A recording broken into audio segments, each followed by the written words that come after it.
Y'all, I'm getting a stomach ache. This is the moment of truth. Like, if this doesn't work, I'm not going to give up, but I'm not going to be happy.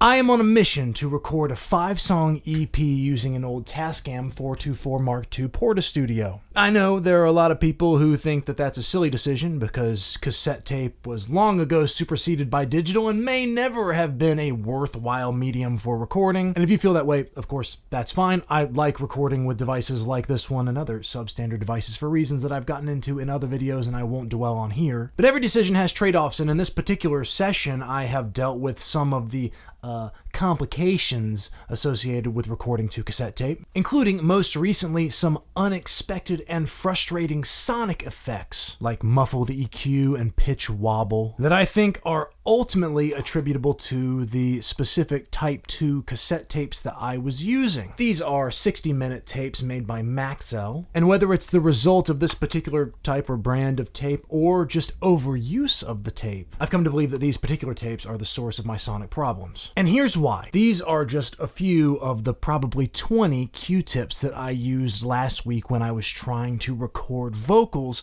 for these 5 songs. For those of you who have never recorded to cassette, it's important to, throughout your recording process, clean the heads, and that's what I did with these Q-tips and this isopropyl alcohol. I clean the heads because it's good practice, though I didn't think I had ever knowingly observed the effects of dirty heads. I think that's exactly what was causing my recent problems. Because every time I clean the heads, even after only a few seconds of playback or recording, I got something looking like this. This black-gray stuff is residue from the tapes that was left on the heads during playback and recording. And I sort of thought that was normal until I broke out some new Maxell Type 2 tapes to perform the testing that was the subject of my last video. As part of those tests, I did long rounds of recording and playback, and then before and after each of those rounds, cleaned the heads. And what I found shocked me.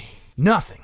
I found basically nothing, even after recording a 22-minute long test tone. And even after playing that 22-minute recording back, there was basically no residue on the playback or recording heads. That surprised me because these tapes had been leaving residue after only like 30 seconds or a minute of recording or playback. If a brand new tape isn't leaving any residue after much longer stretches, it must be something with the tapes. And I don't think I need to lay the blame on Maxell. I was actually using exactly the same kinds of tape for the tests that I performed later. I think the issue is simply overuse. I mean, let's use this tape as an example. It contains the multi-track masters of 3 of my songs, each of which I guess contained 5 separate tracks, and almost all of those tracks required multiple takes, sometimes multiple complete takes, sometimes a fair amount of punching in. And then of course to actually move around on the tape, you have to rewind and fast forward and play back. Altogether, I guess I put many hours of strain on this particular tape. And on top of that, the Tascam is already recording to really thin slivers of this itty-bitty tape. And maybe I overused them, maybe I put them through too much. But whatever the cause, these tapes were definitely leaving significantly more residue than a new tape would. Can you see what's coming off of this from just like one playback? That's from one playback. And I became convinced that the residue was causing my sonic irregularities. And irregularities is really the right word because these effects, like the muffling and the pitch wobble, they were irregular. They did not happen in the same way, in the same places every single time. And if I cleaned the heads and then played back a problem section, I generally did perceive a cleaner, clearer sound. And that was enough to make me believe that these tapes are the source of my problem. But what to do about it? I mean, if I have a problem because of overuse of these tapes, then every time I rewind, fast forward, play back, record further, the tapes are going to get into worse and worse shape. So I decided to make an external bounce of the parts that I had recorded on these tapes. Now I could have tried to record copies of all 4 of the 424's tracks independently. That would be the best way to back up the entire session. But I didn't do that for reasons that will probably seem irrational to some people. All I can say is that I didn't want to. I fully intended to record this entire session in the 424 without creating any backups of any of the individual tracks. And I generally prefer a workflow in which I have to commit to particular decisions along the way because it prevents me from having to make a ton of decisions in one mind-numbing mix at the very end. That's why I recorded a new instrument bass guitar when I performed my first internal bounce on this device, and that's why I decided to perform a true bounce, a mix down of the existing elements when performing this external session save bounce. It's very easy to perform an external bounce, at least in theory. All you have to do is connect the line outs from your device to the inputs of a recording device, and then record from the latter while you're playing back from the former. How much can I take? Sound moves through the system, voila. But the process was not that simple for me, and I am really the one to blame. I decided that I wanted this to be a purely analog session for as long as possible, and as a result, I decided to perform these external bounces into another analog medium. First, I tried to bounce into not one but two different VCRs. This may shock some of you, but in terms of dynamic range and signal-to-noise ratio, VHS tapes are actually very high quality for recording audio, at least if you have devices designed for hi-fi stereo, and if those devices work as intended. My devices did not. This VCR, which my parents just brought me from home, appeared to record nothing. That's not how that's supposed to work. And then my other VCR, which is sitting up there, recorded something. It was an extraordinarily loud burst of white noise.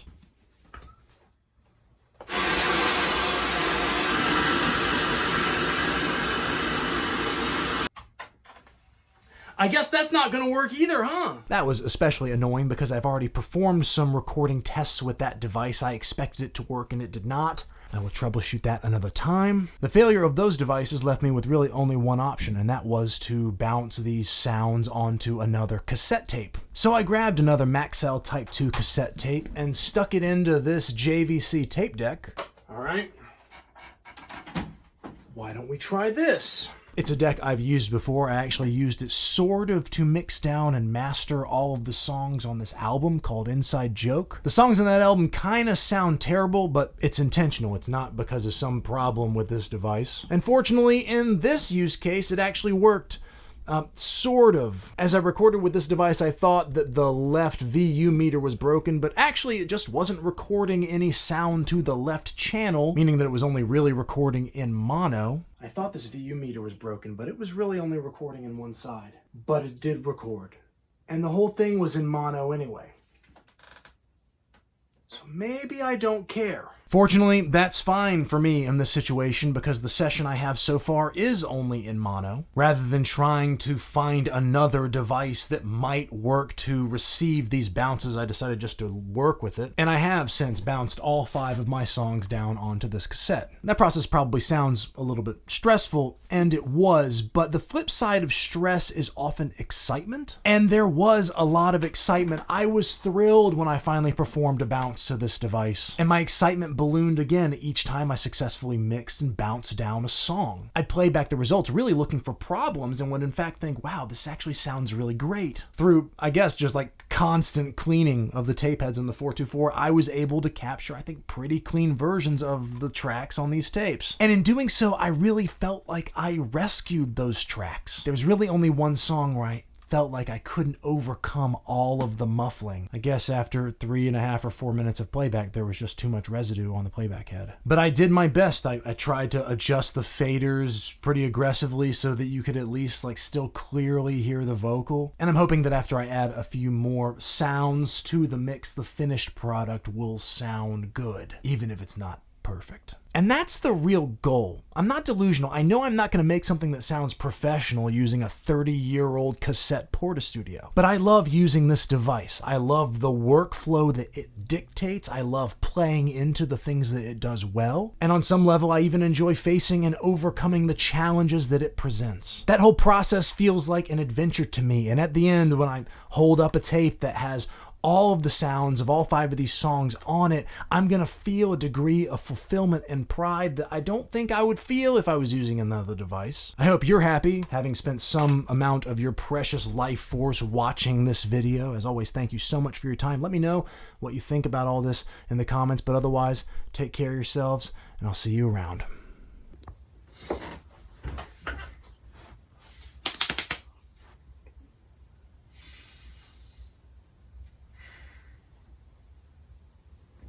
So it's right below 6. Here we go.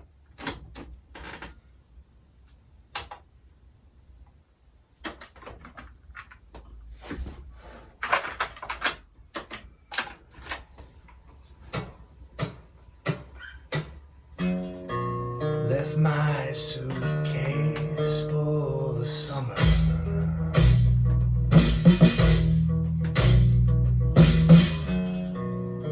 Follow the pink bricks to your... I'm going to stop that. I'm going to go back. I'm going to do that again. It's closer to 5. Here we go.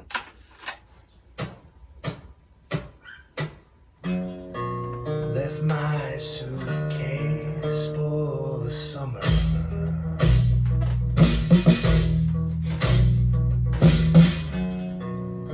Follow the pink bricks to your dorm.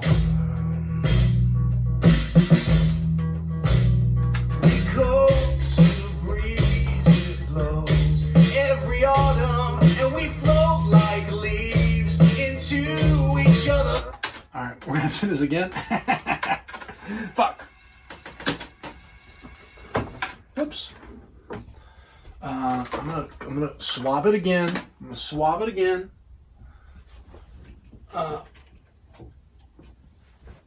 Because I'm not gonna turn on the delay until the chorus. Alright? Okay? Okay, is everybody cool with that? Everybody cool with that approach? The delay sounds good though, doesn't it? Ooh!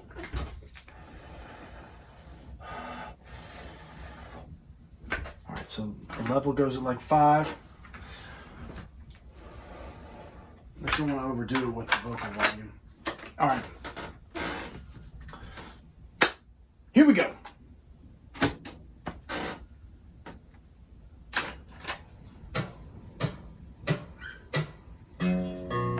Left my suitcase for the summer.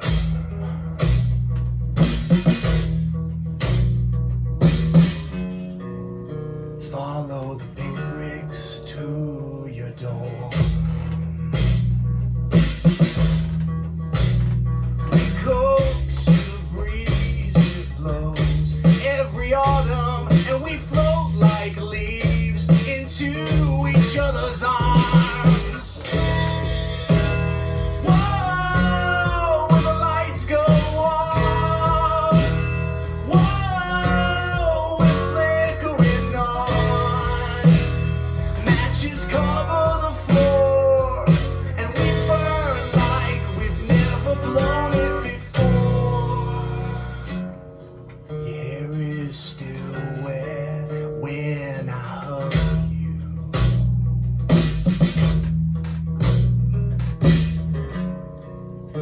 I smell the shampoo in your curls.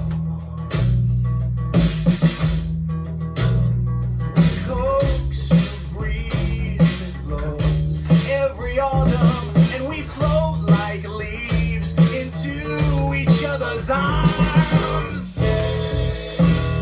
Whoa, when the lights go on. Whoa, we're flickering on.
I think I probably got it.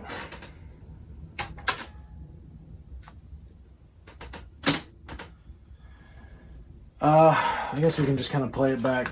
I'll just check, you know.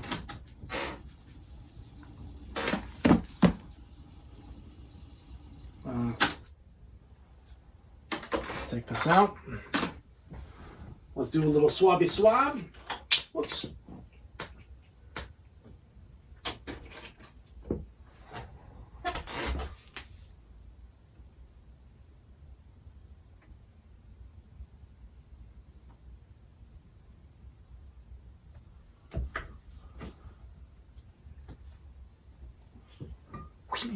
Okay, let's let that dry. I'm just gonna play it back, I guess.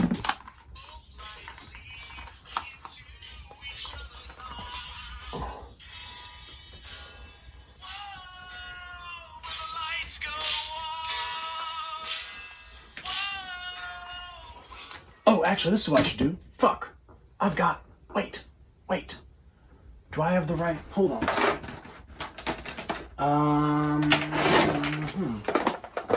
Have I got the right kind of cable in here? Do I have any more little guys? Any little guys?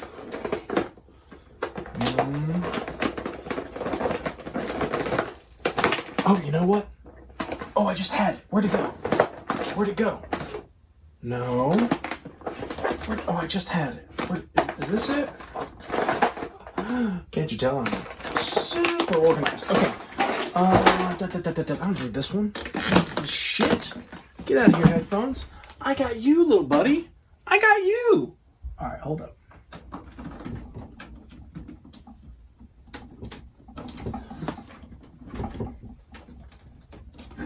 Okay. Oh my God, here we go. Oh, wait a minute. Hey, wait a minute. Wait, who, what, huh?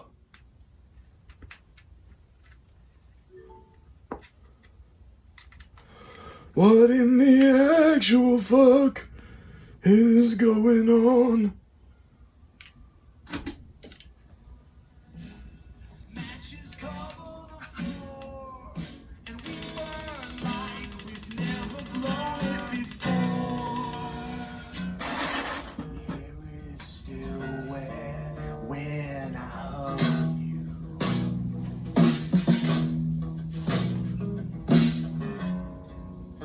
I smell the shampoo in your curl.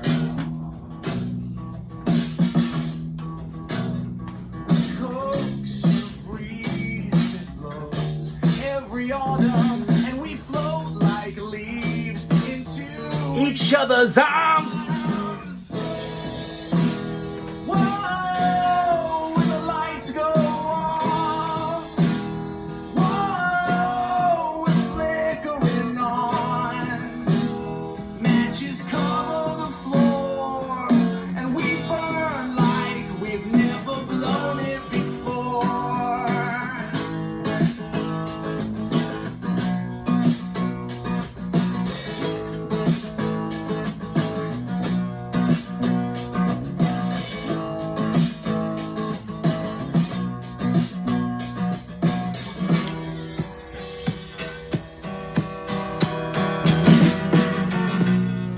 Sigh beneath the cave of blankets and begin to drift apart.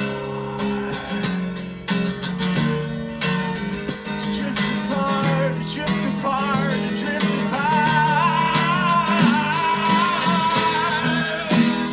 Oh, when the lights go on.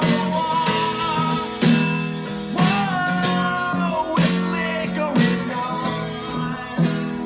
Matches cover the floor, and we burn like we've never blown it before.